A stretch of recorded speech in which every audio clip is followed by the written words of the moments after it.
Dieu nous bénisse. Amen. Si vous allumez le petit moteur, il faut toujours arrêter les choses comme ça. Si vous le laissez, il y a le charge. Ça brille. Nous remercions le Seigneur de nous avoir accordé encore ce temps. Amen.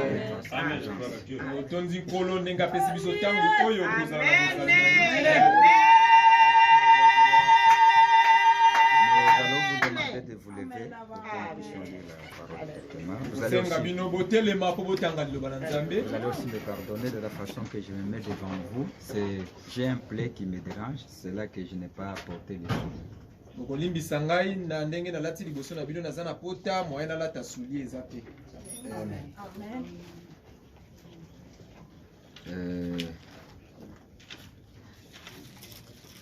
Nous allons prendre Apocalypse chapitre 2.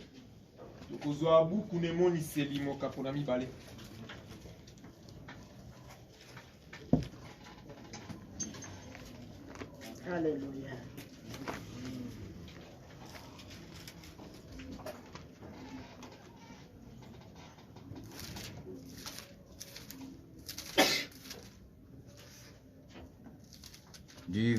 Du premier verset jusqu'à 7.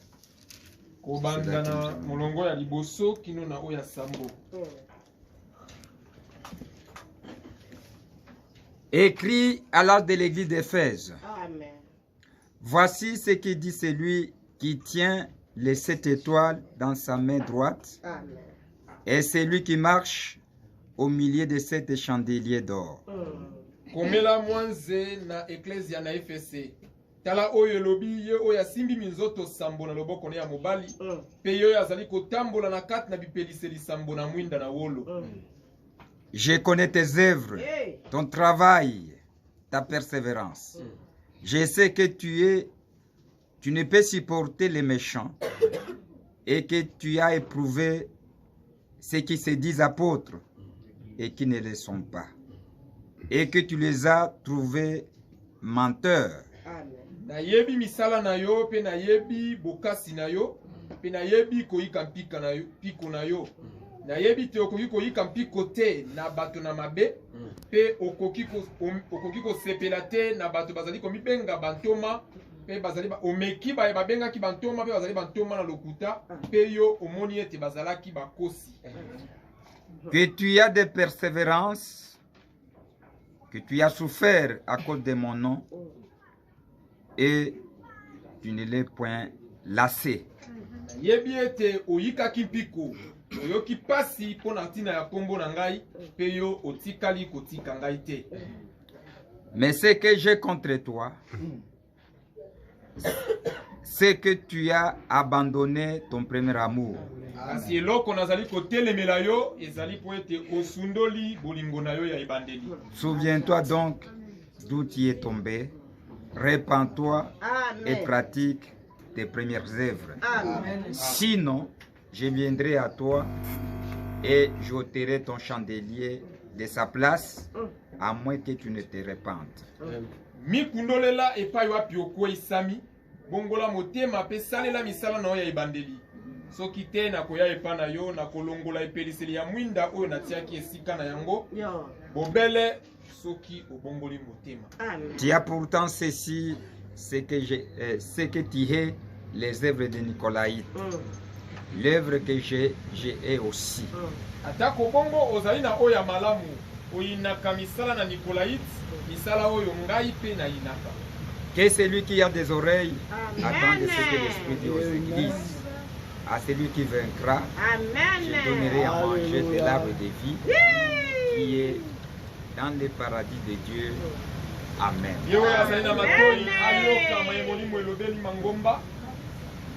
Ipai na yo ya kolonga na kopesa ye mbuma na nzete na bomo oyo ezali na kati na paradiso na Nzambe.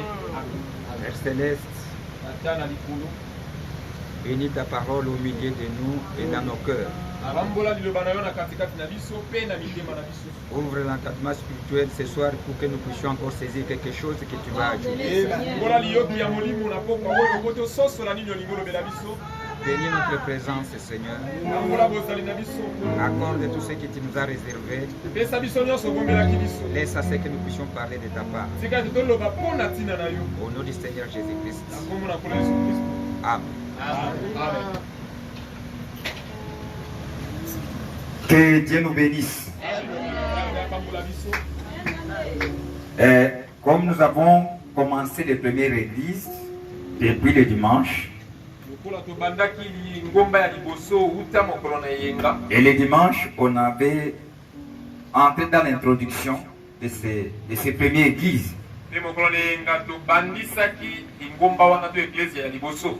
Nous avons vu que cette église avait la position du premier église qui est venu de la Pentecôte.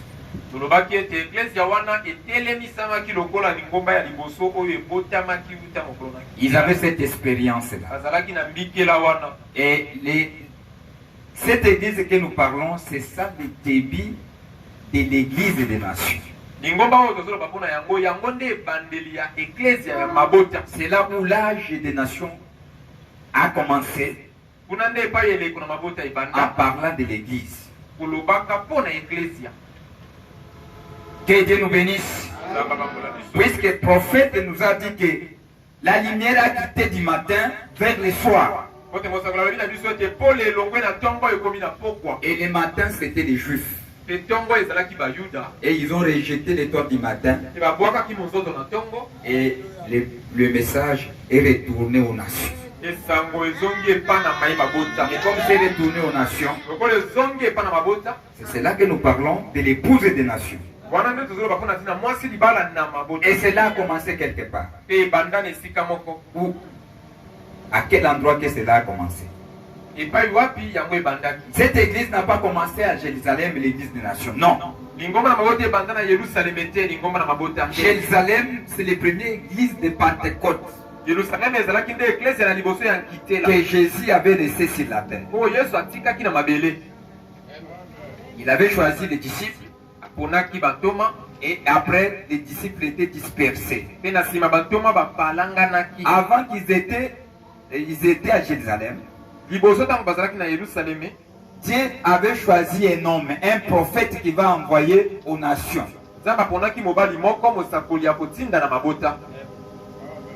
Mais l'église était encore à Jérusalem. Puisque c'est là où il y a les centres du christianisme.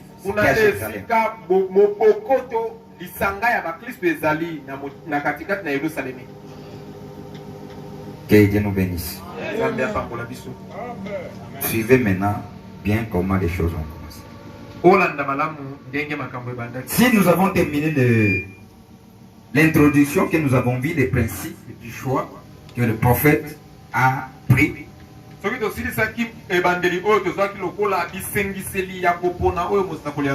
nous avons vu que le prophète avait dit la parole de Dieu liée aux âges de l'église. Et le Saint-Esprit lui a conduit aussi de consulter l'histoire. Ce sont des choses qui lui a permis à bien classer les âges de l'église. Et choisir les messagers de ces églises-là. Je pense que vous avez bien suivi ça. Ne vous posez plus de questions de dire comment le prophète a parvenu à classer les âges de l'église et les messages.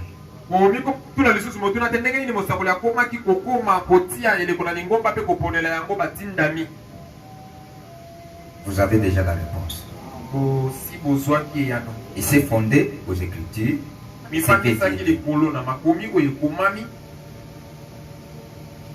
Nous avons suivi qu'est-ce qui était à l'église de Pentecôte. Je pense que vous avez saisi tout ça. Cette église originelle. Qui peut me donner la réponse? Il seul peut m'aider. Si vous avez bien saisi. Qui peut m'aider? Nani akoki kosunga? Qu'est-ce que l'église avait à la Pentecôte? Lingomba wana ya ngitele ezalaki na nini lokola mabongi? Donnez un peu de micro à la sœur là, il va répondre. Kopesa micro ebande ko mwasi a PCA. La sœur ici, la sœur là. Dorcas. Shalom. Non. Parle, réponds. Alors, l'église n'était pas conduite par les hommes, c'était conduite par le Saint-Esprit. Et ils étaient aussi peu nombreux, ils s'étaient tenus à la parole. Que Dieu nous bénisse. Est-ce que vous avez bien suivi ce que la sœur vient de dire? Vous avez bien suivi? Et notre sœur peut m'aider.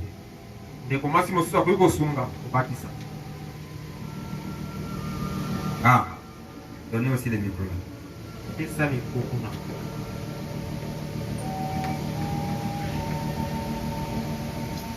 Tentez de voir si les gens tentent de ruminer ce qu'on est tenté d'écouter. Moi, je n'aime pas seulement vous parler des choses sans rien retenir, puisque on nous a dit que c'est ça le fondement que chaque âge va se fonder. Et si nous parlons de l'âge, nous voyons les gens. Ok. Ils n'étaient pas très nombreux et ils étaient haïs et méprisés. Ok. Donnez maintenant le micro à un frère qui est prêt aussi à nous dire.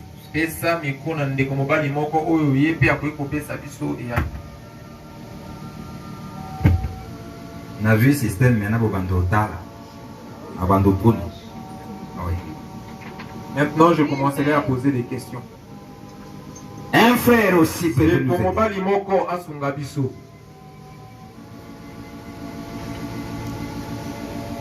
Oui, frère. Donnez le micro. C'est que l'église avait à la Pentecôte. Ils étaient tous unis et ils avaient l'amour de l'un pour l'autre. Pardon? Ils étaient tous unis et ils avaient l'amour de l'un pour l'autre. Oui.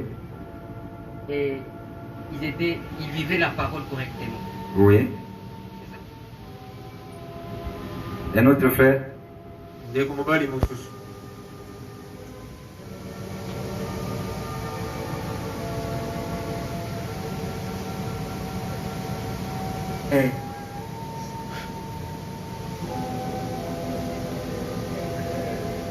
Que Dieu nous bénisse.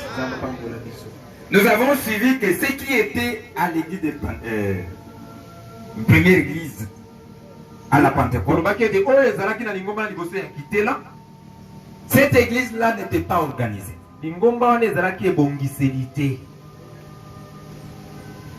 Mais ils s'abandonnaient dans la main de Dieu pour laisser que le Saint-Esprit puisse les conduire.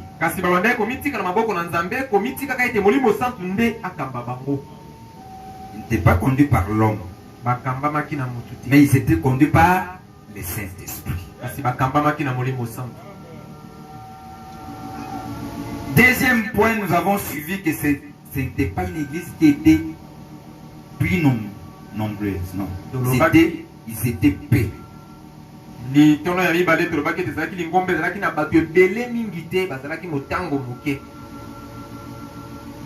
étaient aussi haïs et méprisés.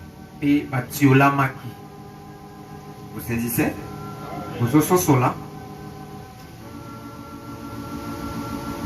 Ils étaient aussi persécutés. Les amenaient même à la mort. Pourquoi ils étaient persécutés? À cause de cette position qu'ils avaient vis-à-vis de la parole de Dieu. À cause de leur position, et les autres ne parvenaient pas de vivre cette. Ils ont commencé à les persécuter. Même s'ils étaient persécutés, ils restaient toujours fidèles. Ils n'ont pas abandonné leur position. Même s'ils étaient haïs, même si on les méprisait, ils restaient dans les positions qu'ils ont.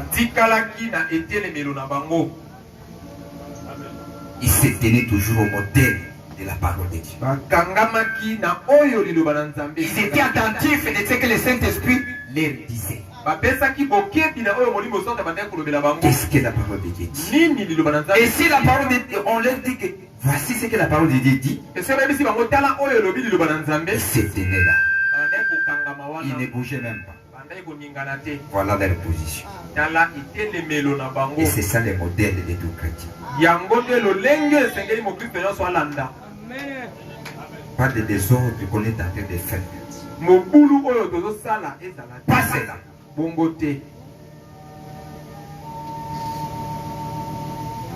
Que Dieu nous bénisse.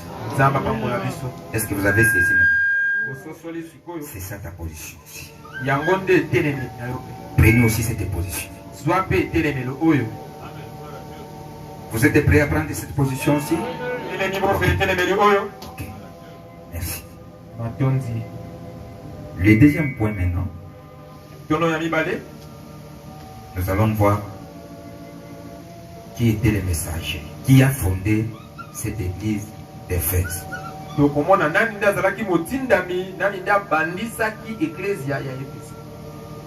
D'abord, nous avons suivi leur message que Jean avait écrit. Puisque tout ce que nous venons de lire ici, ce sont des choses que Dieu a révélées à Jean. Des choses qui concernaient le premier âge de l'église. Et si vous allez bien regarder la chose, vous verrez qu'il n'était pas loin de l'église qui est venue, puisque c'était les gens qui venaient fraîchement de la Pentecôte.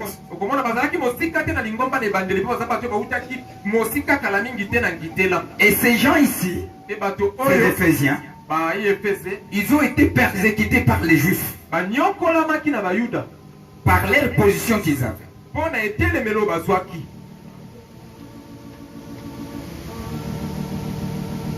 Regardons les débits de cette âge.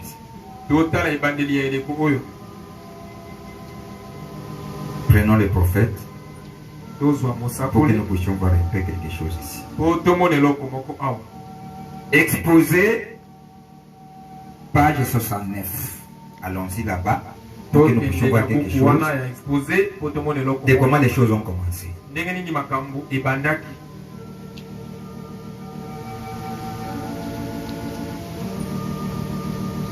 69. Allons-y là tous. 69. Que chacun achète ses livres ici. Vous devez en avoir. C'est à $2, hein? À $2.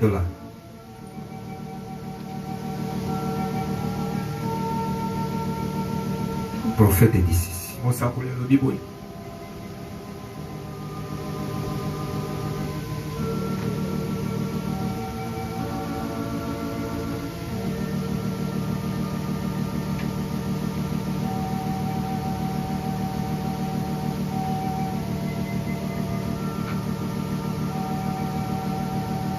Tout ça, on avait déjà lu là la Bible.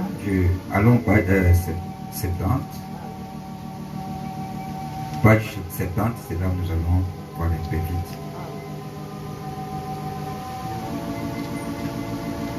Les messagers, l'âge de l'église d'Éphèse était l'ange. L'ange de l'église d'Éphèse était l'apôtre Paul.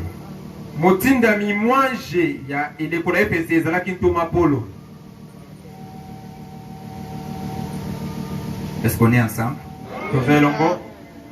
Si nous parlons de l'ange, nous voyons les pasteurs de cette église-là. Le pasteur de cette église, c'était Paul. C'est celui qui avait fondé cette église ici. Au moment qu'il a eu l'appel de Dieu, il a rencontré la colonne de feu. Et il est allé en Arabie. pour aller étudier les Écritures, au moment qu'il est revenu sous la puissance du Saint-Esprit, Dieu lui a commissionné d'aller chercher son épouse dans les nations.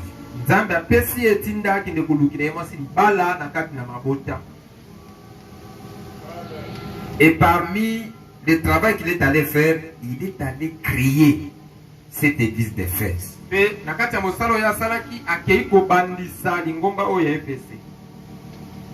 Nous avons suivi que pourquoi Dieu avait choisi seulement Éphèse, que ce soit les premiers âges, alors qu'il y avait d'autres églises. Le prophète nous a dit que Dieu a choisi Éphèse comme le premier âge selon le caractère qu'il a trouvé dans cette église. Le caractère qu'il y avait dans cette église était lié des choses que Dieu avait préparées, des choses qui seront dans le premier âge de l'église. C'est pour cela que le prophète a choisi l'église d'Éphèse comme le premier âge. Le prophète va nous dire très bien pour que nous puissions saisir quelque chose.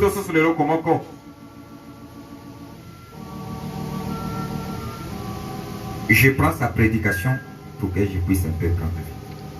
Là, je l'ai dit d'Éphèse. Là, retenez seulement là, il y a des choses que nous allons parler. Mais moi, je prends quelque chose dans la prédication que le prophète avait prêché sur l'âge de l'église d'Éphèse. Prêché le lundi, le 5 décembre 1960, soir. Je vais prendre quelque chose ici. Écoutez ce que le prophète dit. Au paragraphe 45, il dit ceci. Bon, le premier âge de l'église a commencé aux environs de l'an 53.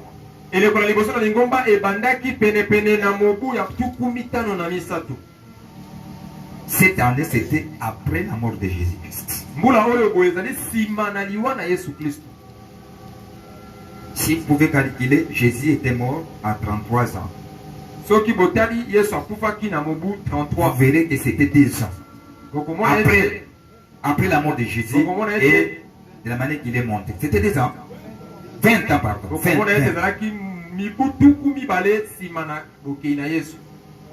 C'est là que l'église doit être fondée.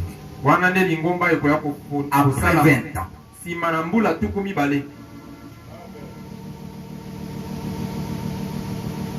Après Jésus-Christ, lorsque Paul a établi l'église à Éphèse, lors de son voyage missionnaire, il établit l'église à Éphèse. L'église d'Éphèse, il en fit le pasteur jusqu'à ce qu'il soit décapité en 1966.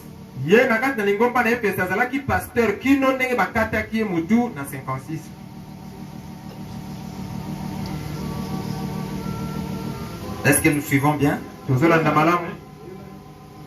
Étant ainsi le pasteur de cette église d'Éphèse, pendant environ 22 ans. Ainsi, après sa mort, il nous est reporté que c'est Saint Paul, ou plutôt Saint Jean, le divin, devint le pasteur de cette église.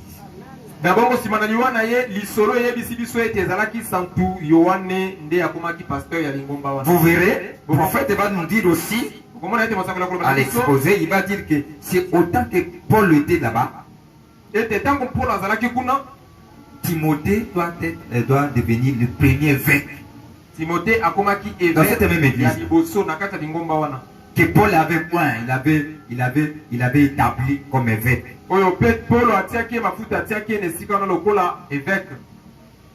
Son enfant qu'il avait confiance. Que Dieu nous bénisse.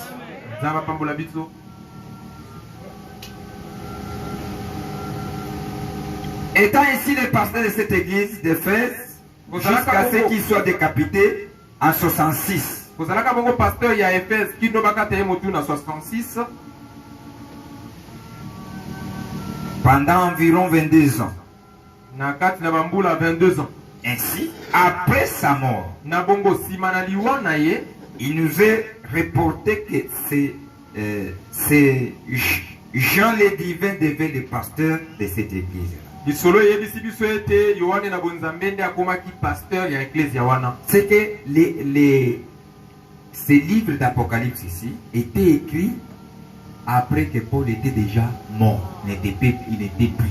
Kelingi koloba ete buku na emonisele ekomamaki sima na te na Paulo kokufa Paul azalaki était déjà parti. Paulo esi akendaki. C'est après sa mort eza sima na liwa na que ye Dieu va venir amener la révélation des choses qui vont se passer dans cette église auprès des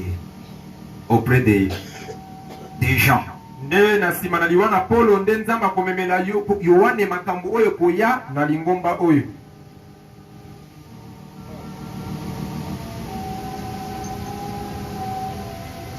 Et l'église, cet âge a totalisé, a fait 117 ans. Te lingomba wana to pe eleko wana esalaki 117 ans. C'est que de 53 à 170. Ingi koloba komanda na 53 kilo na 170. Si vous pouvez calculer, Soki bokoki kosala mituya vous verrez que l'âge a duré 117 ans. bokomona ete eleko wana ewumelaki 117 ans. On est ensemble. Toza elongo. Paragraphe 62. Nzela na kotanga 62 Même prédication. na kati na lite ya moko.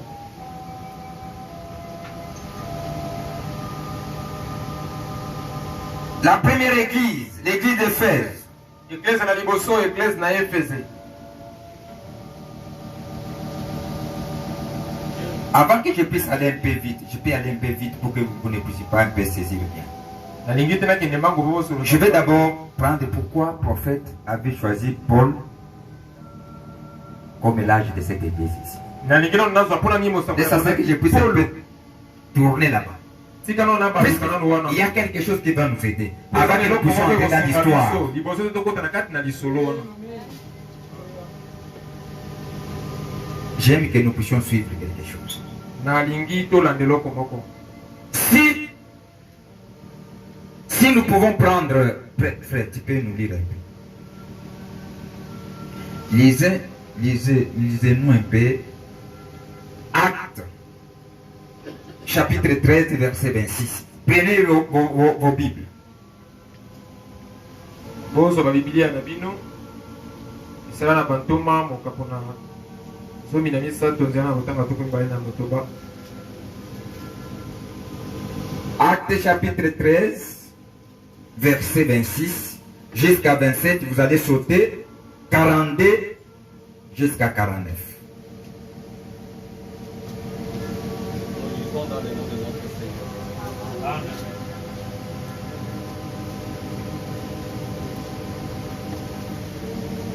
Homme, frère, fils de la race d'Abraham, et vous qui craignez Dieu. Ça, c'est la prédication de Paul. Wana lite ya Apollo. Hein? C'est à vous que cette parole du salut a été envoyée. Bino mibali bandeko bana na libota na Abraham pe bino ba ebobanga kanzambe epai na bino nde liloba oyo na lobiko etindamaki. Car les habitants de Jérusalem et leurs chefs ont méconnu Jésus. En les condamnant, ils ont accompli les paroles du prophète qui se lisent chaque sabbat. Poete bafandi na Yerusalemi pe bakonzi na bango baboyaki koyeba Yesu pe bakatelaki etumbu mpona koboma ye na bongo nde bakokisaki maloba na basakoli oyo batangaka ntango nyonso na basabata. Verset 40. Lorsqu'ils sortirent, on les pria de parler le sabbat suivant sur les mêmes choses. Tango babimaki babondelaki bango baloba mokolo na sabata oyo elandaki mpona maloba oyo balobaki liboso. Et à l'issue de l'assemblée, beaucoup de juifs et prosélytes de pied suivirent Paul et Barnabas. qui s'entretèrent avec eux et les exhortèrent à rester attachés à la grâce de Dieu. Nakobima na bango na etonga ebele na bayuda pe bayambi ya bikolo misusu balandaki Polo pe Barnabas kosengaka bango ete atikala na bango na bongo balendisaki bango bakangama na Nzambe pe na ngolu na ye. Attends un peu frère. Vous lisez mais les gens ils ne comprennent pas ce qu'on est en train de dire. Bozotanga kasi bato bazososo. Écoutez bien. Pourquoi nous lisons cette écriture ici? Nous allons voir les difficultés que Paul a rencontrées. Qu'ils avaient des juifs. Les juifs avaient leur façon de voir les choses. Et Paul avait la révélation de connaître l'état de la grâce. Puisque les juifs étaient fondés toujours aux lois. Il prenait la position de Moïse sans connaître l'état qu'il vivait. C'est pour cela qu'on avait tué Jésus. Et ils n'ont pas changé. Ils ont fait tous les moyens pour embrouiller les gens pour que les gens ne puissent pas savoir si Jésus est venu racheter l'humanité et la dispensation a changé.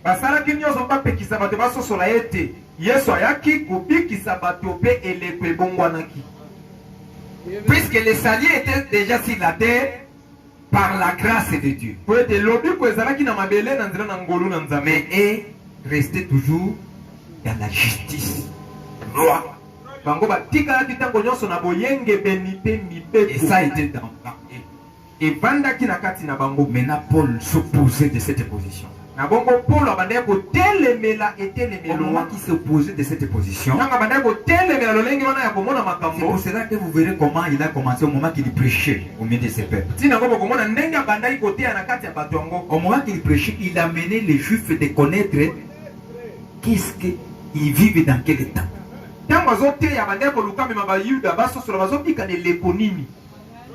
Ce n'est plus le temps de la loi, c'est le temps de la grâce.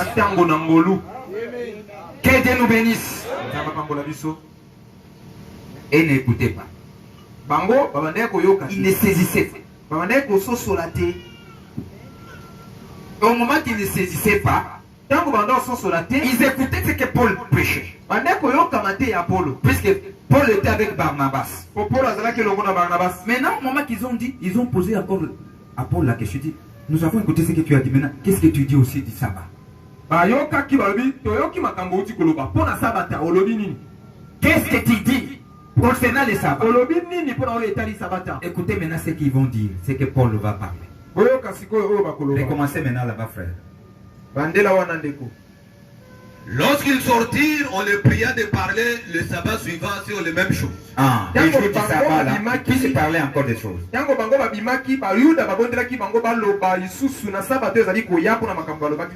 Ah. Et à l'issue de l'assemblée, beaucoup de juifs et de prosélytes pieds suivirent Paul et Barnabas, qui s'entretinrent avec eux et les exhortèrent à rester attachés à la grâce de Dieu.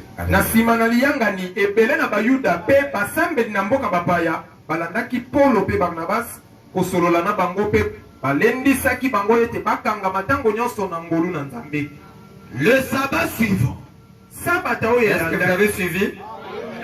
Vous avez suivi? Bolandi, la prédication de Paul était quoi? D'amener les gens de se rattacher à la grâce.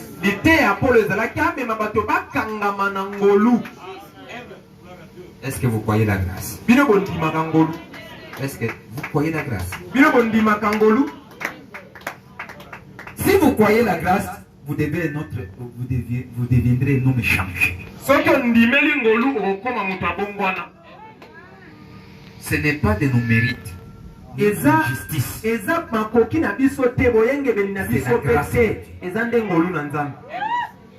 Hein? Les sabbats suivants, presque toute la ville se rassembla pour entendre la parole de Dieu.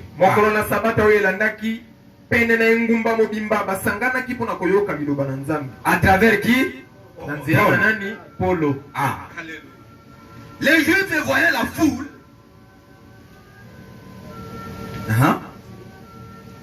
remplis de jalousie. Et ils s'opposaient à ce que disait Paul en le contredisant et en l'injuriant. Bayuda tango bamoni batebele kolanda Polo batondaki na zuwa pe babandaki kotelemela mayepola bandaki koloba kofinga ye pe kotiola ye. Bolandana na yebisa bino bien. Boyebi zuwa yane utaki wa. Savez-vous d'où était venue cette jalousie? Batalaki batali batu. Ils ont regardé les hommes. Bazui position Paul azaki nango. Ils ont pris la position à laquelle Paul s'attachait. Ya liloba oyo azoteya. Et la parole qu'il prêchait. Soki tolandi moto oyo. Prophète dit quelque part ici. Il dit ceci. De la sortie de Paul d'Arabie, avait la position de connaître l'identité et le véritable Dieu était Jésus-Christ.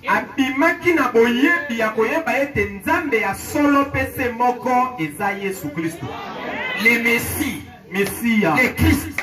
Christ différent de ce que les Juifs avaient. Et cette position-là, il a amené au peuple de bien saisir, avoir et recevoir cette révélation.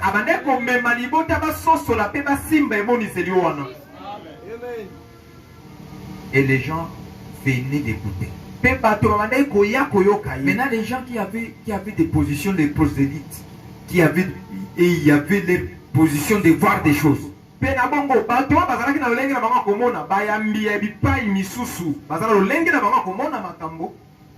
dit non, si nous laissons cet homme comme ça, il va prendre tous nos brebis. Cette doctrine qu'il a, nous n'aurons pas la place. Il a la haine. Que Dieu nous bénisse. Paul et Barnabas leur dirent avec assurance: c'est à vous premièrement que la parole de Dieu devrait être annoncée.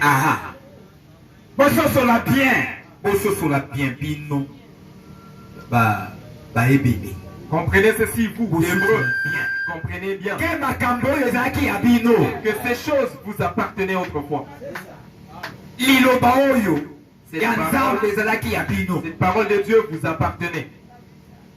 Mais vous avez rejeté Christ. Vous l'avez tué. Vous l'avez rejeté. Mais puisque vous la repoussez et que vous vous jugez vous-même indigne de la vie éternelle, voici nous tournons vers les païens.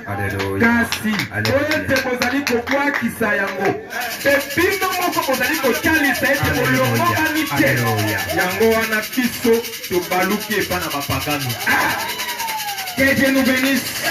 Vous rejetez le message que nous vous prêchons. Mais il y a un autre peuple qui aime ça. Dès que nous prêchons, ils disent Alléluia, Amen. Ils aiment ça. Nous allons vers ces gens.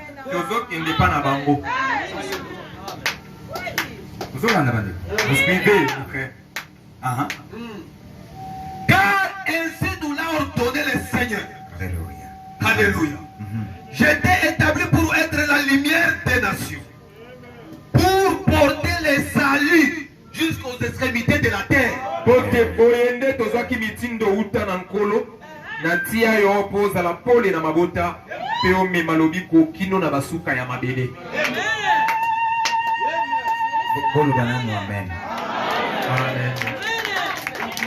Maintenant, suivez. Les prophètes qui lisaient la Bible, le prophète, il a lu la Bible. Il consultait de tout ce qui était lié aux âges de l'église. Il retrouve cette promesse. Que Paul sache ceci. Je t'ai établi. Être la lumière des nations. Il a eu ça. Que Dieu nous bénisse. Il est notre quelque part. Il va aller prendre maintenant sa vie de la manière qu'ils vivaient au moment qu'ils étaient dans des nationales. Quelle était sa position?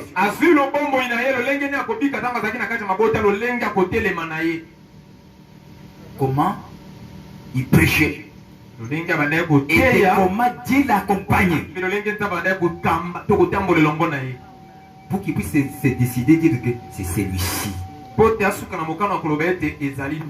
Puisqu'il était déjà établi par la parole de Dieu. Au Sosoli, continue. Le païen se réjouissait en attendant cela. Il glorifiait la parole du Seigneur. Et tout ce qui était destiné à la vie éternelle crurent.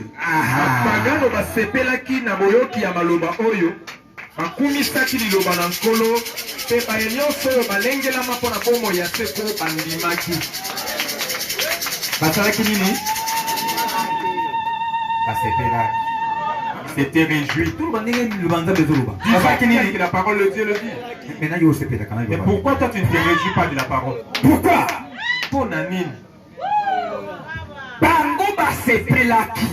C'était réjoui. Parce que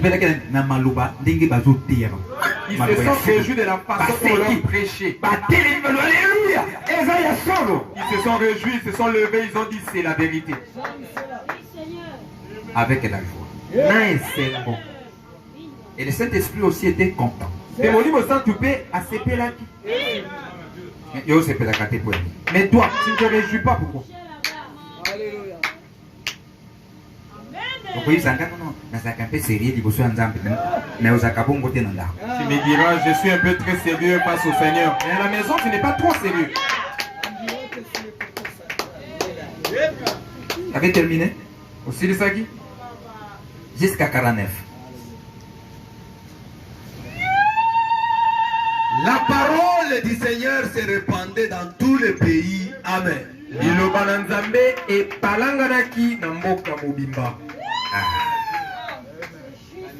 La parole était répandue dans tous les pays. Les messages de Paul. Suivez maintenant ce que les prophètes disent. Alors maintenant sur les pages là, les pages 61. C'était 71. Non, allons 71. J'ai fait le premier paragraphe. Le premier paragraphe là. Paul a fondé l'église d'Éphèse vers les milliers du premier siècle. Ceci nous permet de fixer la date du début de l'âge de l'église d'Éphèse. Vers l'an 53 après Jésus-Christ. Que Dieu nous bénisse. C'est ce qui nous permet à fixer. C'est que l'âge a commencé au début du premier siècle. Les siècles 60, c'est ça.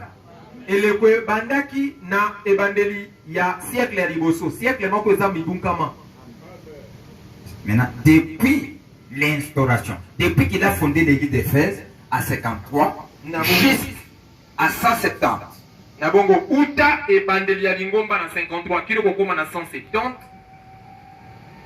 Nous quittons de 53 jusqu'à 100 et au-delà. C'était les siècles, le premier siècle. Le prophète dit, c'est ce qui nous a permis de fixer que ça, c'est ça le premier âge de l'église.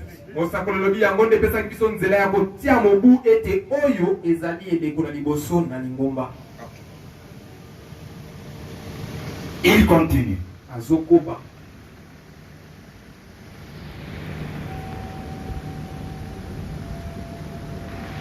Sa façon d'apporter la parole est le modèle que tous les messagers intérieurs allaient aspirer à suivre.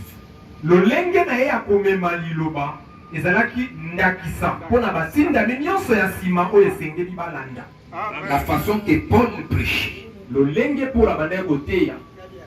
c'est ça le modèle de tous les autres. C'est d'ailleurs aussi le modèle de tous les véritables serviteurs de Dieu. ezali mpe nzokande ndakisa mpona mosali nyonso ya solo ya nzambe. Que Dieu nous bénisse. Un véritable serviteur. Mosali ya solo ya nzambe de la position de Paul. Alléluia. Mosali ya solo. Est-ce que vous suivez bien?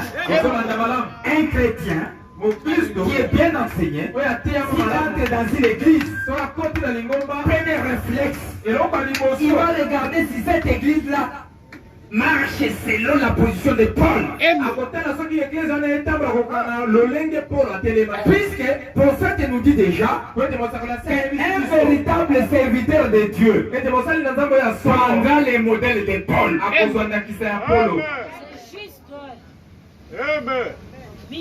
Ofungola kama toi. Puisque okokenda kana bipai. Komisika dans une ville ouvrir les yeux. Prophète dit si vous entrez dans ne regardez pas aux hommes. Si elles sont trop artificielles. Quelle est la façon d'adorer? Quelle est la façon de s'habiller? Quelle est la façon d'agir?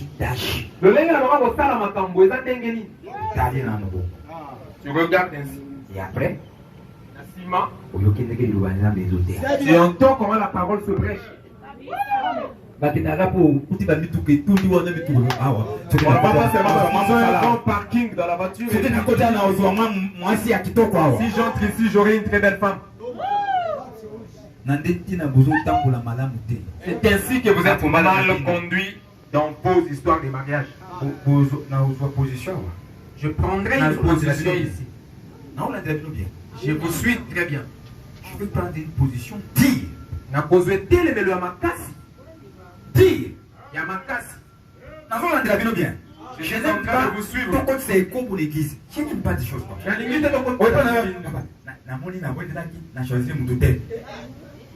J'ai prié et j'ai choisi laquelle? Tu avais vraiment prié? Mensonge. Vous êtes les hommes d'adultère. Un vrai, il n'a pas été autorisé. On va dire déjà fréquentation. Oh, il y a regretté.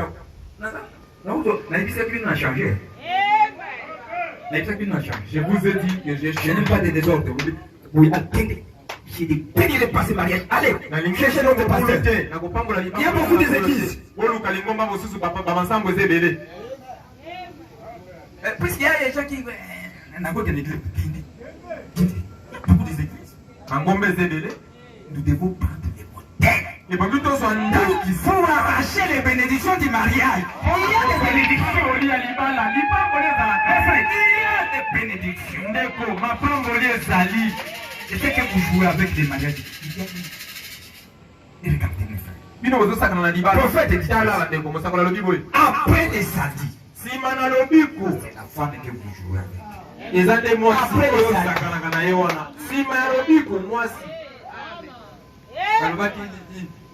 Après les salis. Bon. C'est l'argent qui vient après. Et les mariages, ça se passe où? Pelibala, et ça la dans la rue. Dans ma téléphone. Dans les téléphones. Oui. Ma femme a mis les autres dans téléphone. Vos mariages se passent par téléphone. Oui, mais n'est pas pasteur, ma camion fait Sili. Vous vous présentez chez les pasteurs, tout était fait par téléphone. Je vais laisser à cette. Je vais laisser. Un incrédule, on le laisse être un incrédule. Trop bien,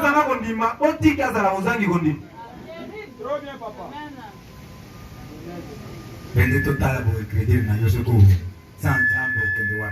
Nous verrons si sans Dieu tu iras où avec l'incrédulité.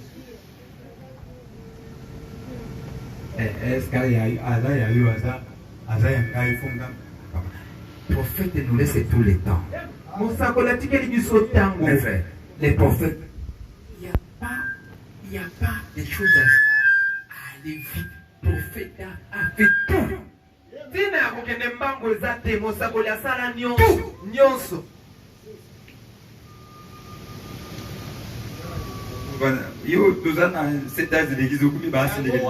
Tu diras, mais nous sommes dans les 7 âges de l'église. Comment les histoires des femmes sortent ici?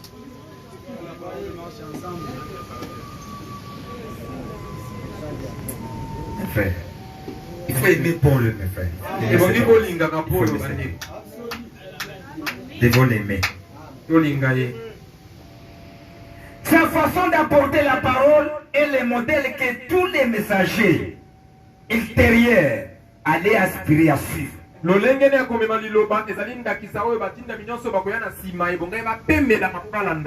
C'est d'ailleurs aussi le modèle de tous les véritables serviteurs de Dieu.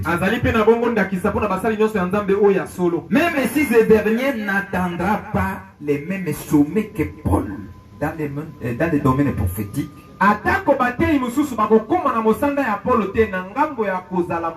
mais quand même, ils prennent son modèle. Même si vous ne pouvez pas arriver à ce niveau où il est arrivé, mais prenez son modèle. Quelle a été ses qualités? Écoutons ça d'abord. Relevons d'abord les qualités de cette position qu'il a. Le prophète nous dit qu'il avait 3 qualités qui accompagnaient son ministère. Des bonnes choses que nous devons suivre aussi, où nous devons aussi observer à un véritable serviteur.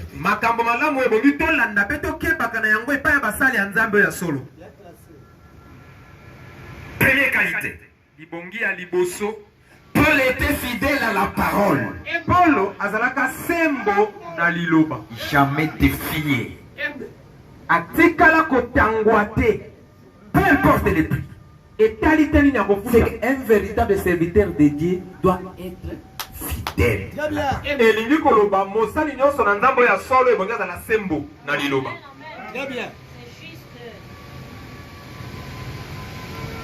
Ça c'est le premier cas. Être fidèle. Pas amener des compromis. Où les gens disent non, pour ne pas tourmenter nos soeurs, laissez-le de faire ce qu'ils veulent. Ayez le courage de leur dire, regardez les modèles, regardez comment vous pouvez vivre. Prenez Timothée 2.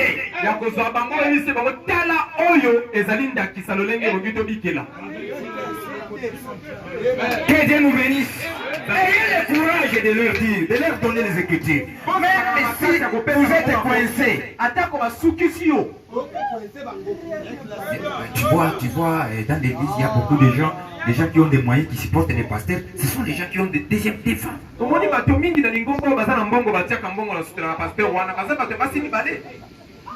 Et ça, c'est venir et vivre ce qu'ils veulent, ce qu'ils étaient.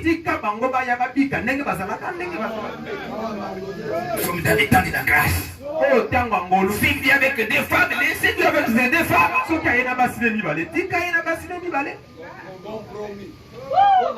Quel est le rôle d'un prédicateur? Le prophète dit dans ces jours-là au calvaire, il dit, quel est le rôle d'un prédicateur?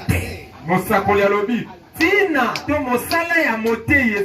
prophète dit, si quelqu'un croit, il vient, le prédicateur a le rôle d'amener à éclairer cette brebis-là. Pour qu'il puisse se repentir dans la sincérité. Il vient avec 4 femmes. 2 femmes. Quel est ton rôle? De lui dire avec ce groupe de femmes ici, de cette lumière que vous avez reçue, regardez ce que la Bible dit. Fais ton choix. Avec 4 là. Tu sens que vous aimez. Puisque le mariage c'est l'amour. Ce n'est pas parce que tu étais la première. Non, ce n'est pas ça le mariage.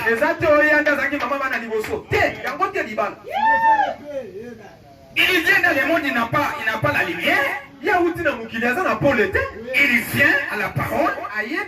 Dis-lui que le choix tu es devant la parole. Dieu ne considère pas l'état de l'ignorance. Maintenant tu es devant la lumière maintenant. Regardez ce que la Bible dit. Regardez ce que les prophètes disent. Fais ton choix.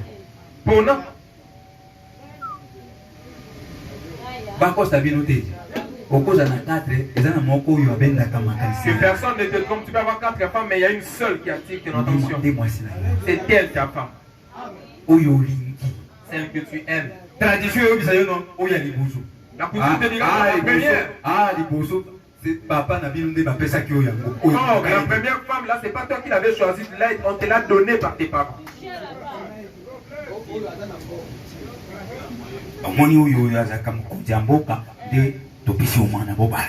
Tu vois, c'est le chef de la famille, on te donne sa vie, tu la prends. Mais en réalité, tu ne l'aimes pas, on a l'ibalaté. Les mariages, c'est l'amour. L'ibal les a au lingo. Le prophète dit, si vous sentez que si ce n'est pas celui-ci, je pourrai.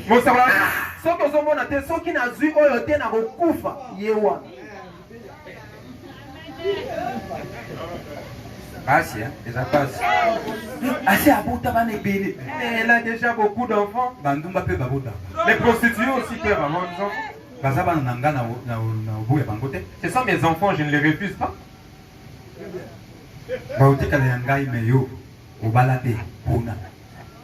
Ils resteront mes enfants, mais toi, tu n'as jamais été marié. Si vous êtes dans l'église, vous venez chez moi, je vais vous faire marier aussi, je vais vous bénir même ici.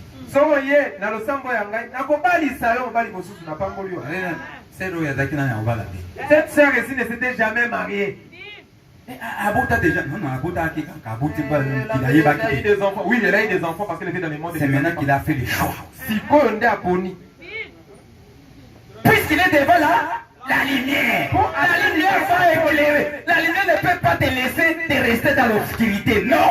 Ne vous trompez pas.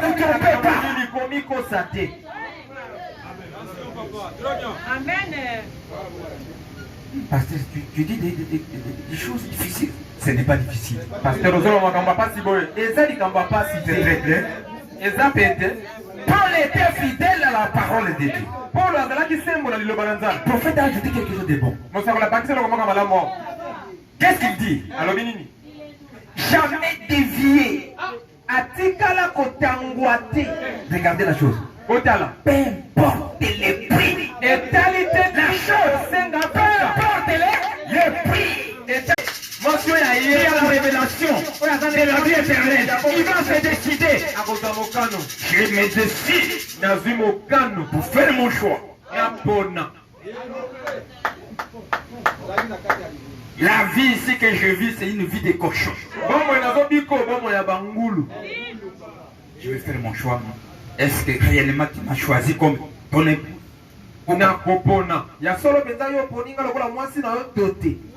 Dis-moi bien.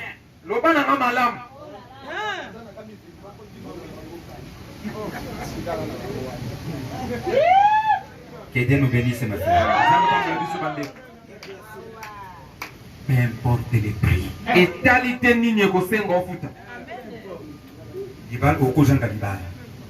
Ça peut arriver que tu manques de mariage.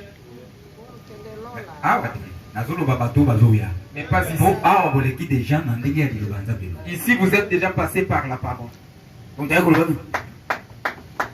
tu le fais, ici, ce n'est pas ta femme. On a ton kangi ou non.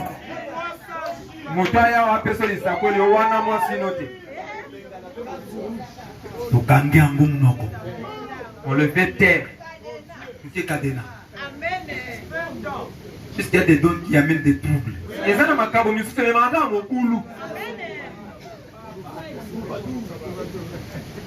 Papa, tu viens avant des baptêmes, nous causons. On est en train de causer. Papa, oui, avant de faire ce baptême, je te montre les Écritures. Ce n'est pas cela qui m'amène à ce que je puisse prendre des procédures de loi. Non, c'est la grâce.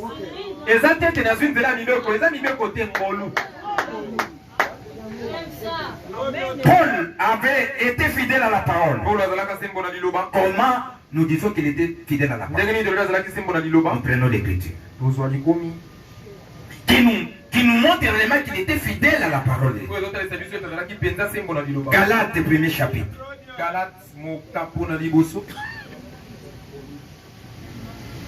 Voici la position de Paul,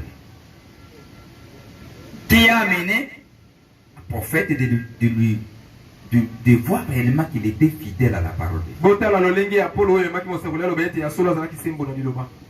Versets 8 à 9. Nous lisons dans le nom de notre Seigneur Jésus-Christ. Mais quand nous-mêmes, quand un ange du ciel annoncerait un autre évangile, que celui que nous vous avons prêché, qu'il soit anathème. Soki bisomoko tope mwanje na likolo aye komemela bino sango malamu mosusu tokesana oyo esito teyaki bino alakela mamadi. Maintenant toi tu viens de dire non, tu as été visité par un ange yo lobi na biso mwanje mokaki okutana na yo qui va te parler des paroles qui sont en dehors de la parole. Oyo aye koloba no maloba eza libanda ya liloba. Alors que Paul dit, même si c'est un ange vient du ciel qui parle autre chose que ce que nous avons prêché. Nous vous avons prêché.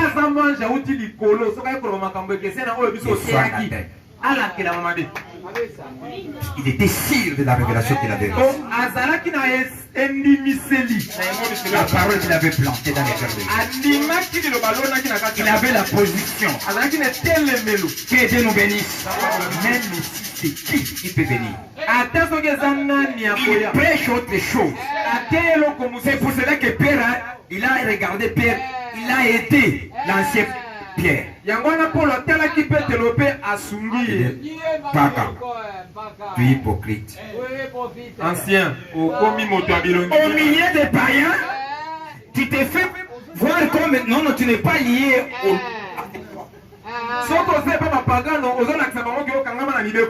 Mais dès que tu es au milieu des juifs, tu montres une autre face. Ce n'est pas chrétien. Revoyez un peu cette attitude, ce n'est pas bon. Regardez la position de Paul. Que Dieu nous bénisse. Mais il faut aider l'ancien avec respect. Deuxième qualité qu'il avait. Son ministère était dans la puissance de l'esprit. De sorte qu'il démontrait la parole parlée et écrite.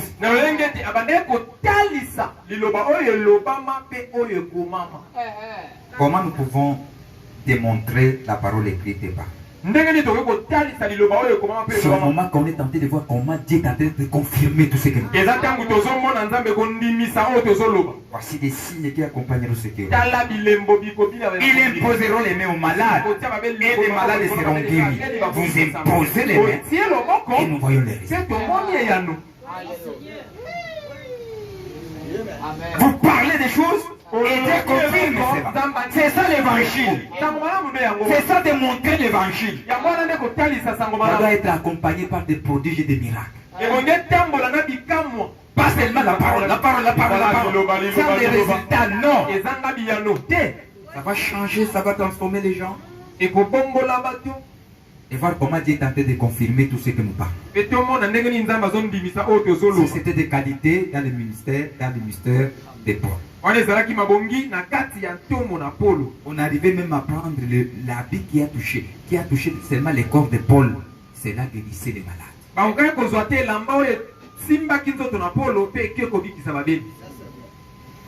C'était la deuxième qualité. La troisième qualité, il portait l'évidence.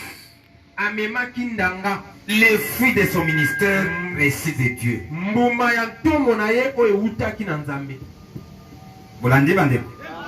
Pour les premières qualités là, je vous donne l'écriture. 1 Corinthiens chapitre 2 versets 1 à 5. Lisez un peu ça. Pour voir la deuxième qualité. Qualité à mi-balé.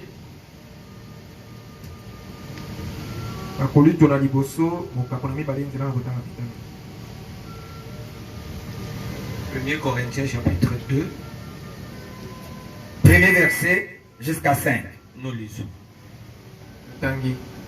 Pour moi, frère, lorsque je suis allé chez vous, ce n'est pas avec une supériorité de langage ou de sagesse que je suis allé vous annoncer le témoignage de Dieu. Nayaki te po ete na leki bino na makoki na koloba to na bwania to pe na tango nayaki koya kosakolela bino ditatoli na Nzambe. Car je n'ai pas eu la pensée de savoir parmi vous autre chose que Jésus-Christ. Amen. Et Jésus-Christ est crucifié. Po ete na kati na ngai nazalaki na likanisi ya koyeba eloko mosusu te libanda na Yesu Kristo pe Yesu Kristo oyo azalaki na ekulusu. Amen. Moi-même, j'étais auprès de vous dans un état de faiblesse, de crainte et de grand tremblement. Ngai moko na kati na bino nazalaki na lolenge ya bolembu, bobangi pe bolengi ya makasi. Et ma parole et ma prédication ne reposaient pas sur des discours persuasifs de la sagesse, mais sur une démonstration d'esprit et de puissance. Alléluia. Maloba na ngai na kati na bino evanda kite likolo na maloba ya kondimisa bino na nzela na bwania kasi na kotalisama pe na komonisama ya nguya pe ya molimo. Afin que votre foi fût fondée non sur la sagesse des hommes, mais sur la puissance de Dieu. Oete kondima na bino etongama te likolo na bwania na bato kasi likolo na ngolu na Nzambe. Que Dieu nous bénisse. Voilà l'évangile de Camille et Paul. Tala sango oyo Paul amemaki. 2 Corinthiens 12. Akolito mibale mokapo na zomi na mibale. Verset 11.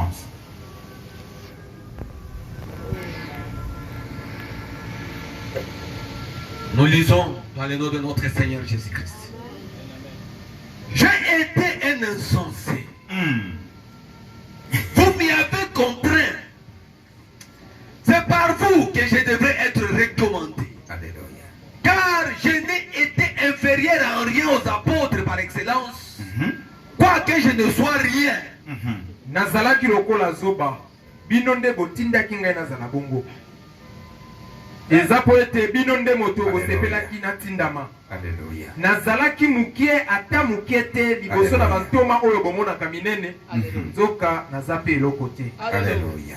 Les preuves de mon apostolat ont éclaté au milieu de vous par une patience à toute épreuve, par des signes, des prodiges et des miracles.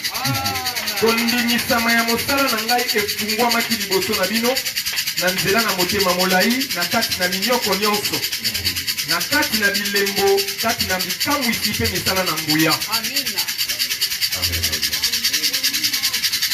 Dis d'abord Alléluia. Alléluia. Que Dieu nous bénisse. Voilà comment doit être un véritable serviteur de Dieu. Il doit être accompagné de ces choses-là.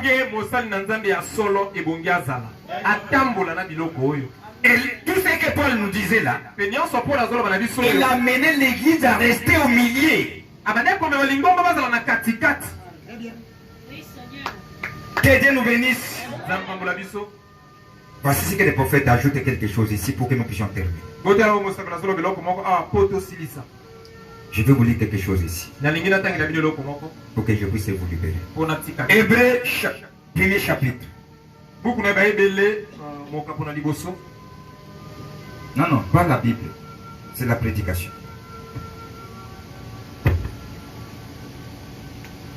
Je suis sur page 11. Hébreux, premier chapitre. Prophète dit au paragraphe 70.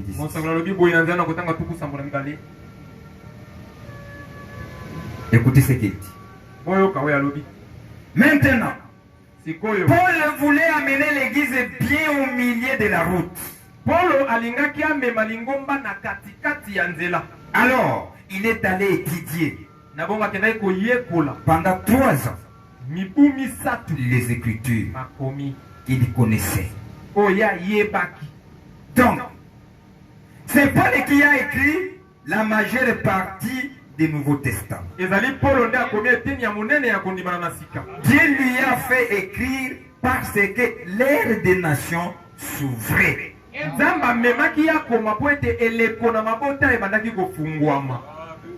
Est-ce que vous suivez? Bozolanda, les premiers prophètes que Dieu a choisis pour mettre les fondements de l'église des nations. Il va commencer par un prophète majeur et il va terminer par un autre prophète majeur. Quelqu'un qui porte les fondements et l'autre qui va passer. Alléluia. Maintenant, lui a amené l'église à rester au milieu de la route. Paul. Hein? Il dit. Donc, c'est Paul qui a écrit la majeure partie du Nouveau Testament. Dieu lui a fait écrire parce que c'était l'ère des nations qui souffrait. Il a écrit Matthieu,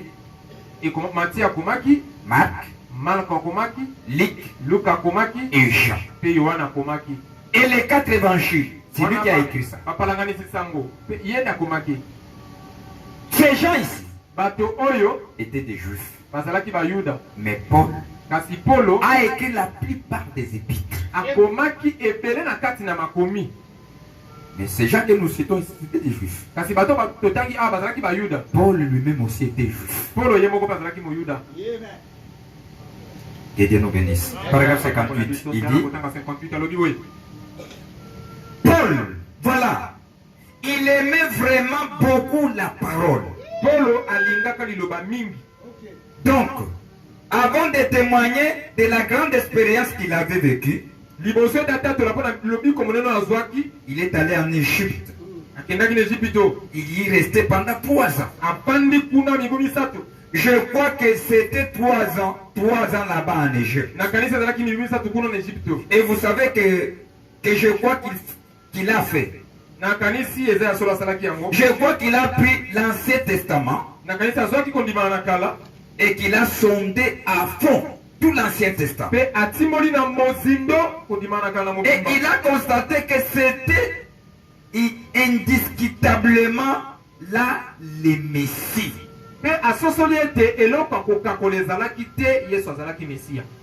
Il devait vérifier par la Bible la validité de son expérience. Amen. Regardez-le. Quand il était en prison, si vous remarquez, il y a une période de la vie de Paul où il a été en prison. Et là, pendant longtemps, il a écrit l'épître aux Éphésiens. Il a écrit cette épître aux Hébreux. Voyez, il avait du temps. Dieu l'a mis à l'écart là-bas, dans une prison. Et il a écrit ses épîtres aux églises. Une à l'église d'Éphèse. Une à l'église d'Éphèse. Il en a écrit une à l'église pentecôtiste. Il avait beaucoup de problèmes avec eux. Il avait plus de problèmes avec l'église pentecôtiste qu'avec n'importe quel autre. C'est encore le cas. Néanmoins, il était reconnaissant pour eux. La seule chose qu'il pouvait leur enseigner, quand ils se réunissaient, un avait une langue, un avait une psaume, un avait une sensation, un avait une impression. Et il ne pouvait pas parler. Il leur parlait de sécurité éternelle. Il ne devait pas leur parler. Il ne pouvait pas leur parler de la prédestination. Il ne pouvait pas leur parler, puisque c'était des bébés. Tous, il fallait qu'ils ressentent quelque chose. Qu'il voit quelque chose, qui ait des sensations bizarres, ou quelque chose autour d'eux, une près de quelqu'un. quelqu'un, ces bébés ici, s'ils ne sentent pas ça, ils pensent peut-être qu'ils n'ont pas Dieu. Non, c'est que Dieu m'a quitté. Si même s'il a demandé pardon à quelqu'un qui l'a offensé, il a déjà fait, il a déjà accompli les crimes. Mais comme si, puisqu'il n'a pas parlé en langue, il n'a pas senti une sensation, il dit non, non, non, non,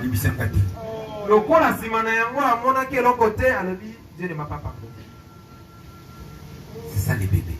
Mais quelqu'un qui connaît qui est mature, s'il connaît que j'ai accompli ce que la parole de Dieu dit, il se tient à cela. Même s'il ne sent pas une sensation, il croit quand j'ai accompli la parole, je suis à mon terme avec Dieu.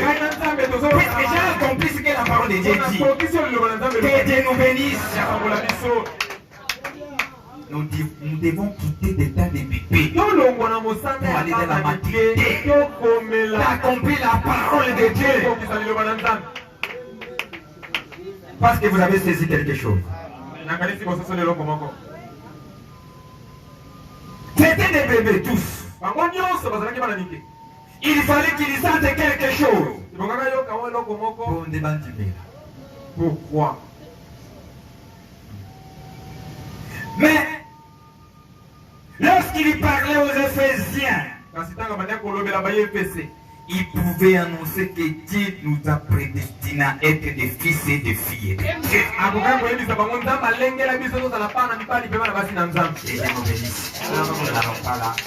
Je voulais seulement vous montrer la position des Paul qu'il a fait. Il y a des choses et des choses ici. Je termine par ça. Presque à la fin du page 72. Au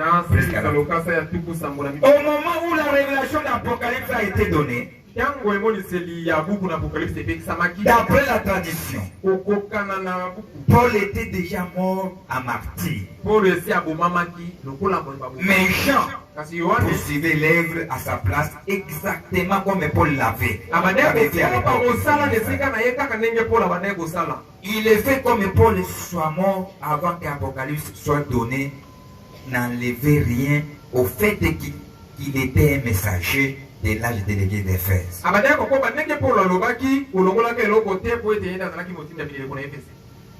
Paul, Jean, retenez toujours, il savait que c'est lui qui est le premier, l'âge de cette église, c'est Paul, même s'il n'est plus là. Je